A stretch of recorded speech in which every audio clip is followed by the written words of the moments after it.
Global Business Services atau lebih dikenali dengan sebagai Shared Services Business Process Outsourcing dengan izin ataupun Outsourcing Center merupakan perkhidmatan yang melaksanakan fungsi sokongan seperti khidmat pelanggan, perkhidmatan sumber manusia, sokongan teknologi maklumat, data processing, operasi back office dan sebagainya bagi sebuah kumpulan syarikat besar tempatan atau syarikat multinasional dengan izin.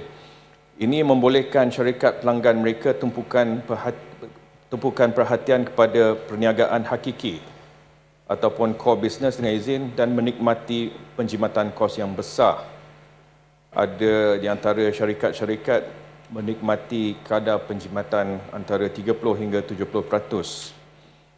Dalam dunia moden, kebanyakan GBS kini bukan sahaja berperanan sebagai call center tapi melibatkan proses berteknologi tinggi seperti pengurusan dan analisis data, otomasi proses robotik ataupun robotic process automation, RPA dengan izin, AI dan juga analytics.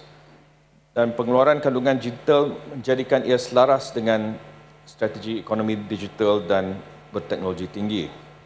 Pada tahun 2025, syarikat-syarikat GBS Malaysia telah memperoleh pendapatan sebanyak 28.14 bilion ringgit dengan jumlah 749 pemain industri.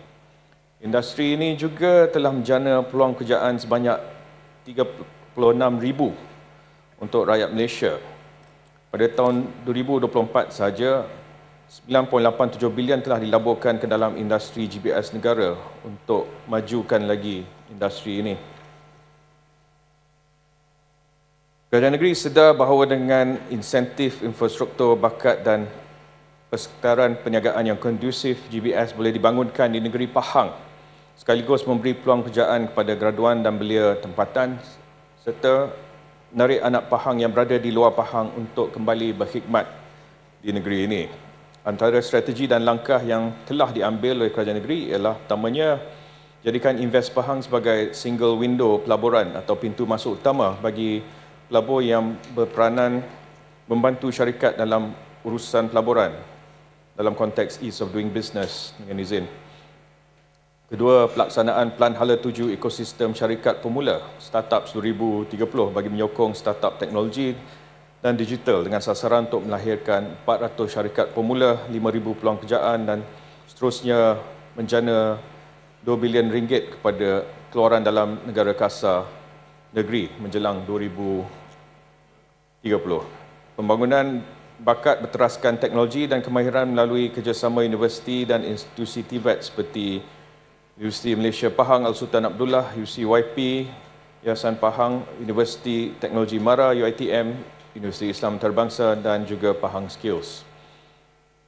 Keempat, promosi dan juga outreach pelaburan melalui penyertaan pameran peringkat kebangsaan dan global. Sebagai contoh, Invest Pahang telah mengambil bahagian dalam Selangor Investment Business Summit sejak tahun 2023 untuk promosikan peluang pelaburan di negeri Pahang. Di samping itu, saya juga telah mengetuai delegasi Pahang ke persidangan Global Business Services ASEAN pada tanggal 30 Oktober 2025 yang menghimpunkan industri syarikat-syarikat GBS rantau. Inisiatif ini membuktikan bahawa negeri Pahang terbuka kepada sektor pelaburan perkhidmatan atau teknologi dan tidak terhad kepada sektor perkilangan semata-mata.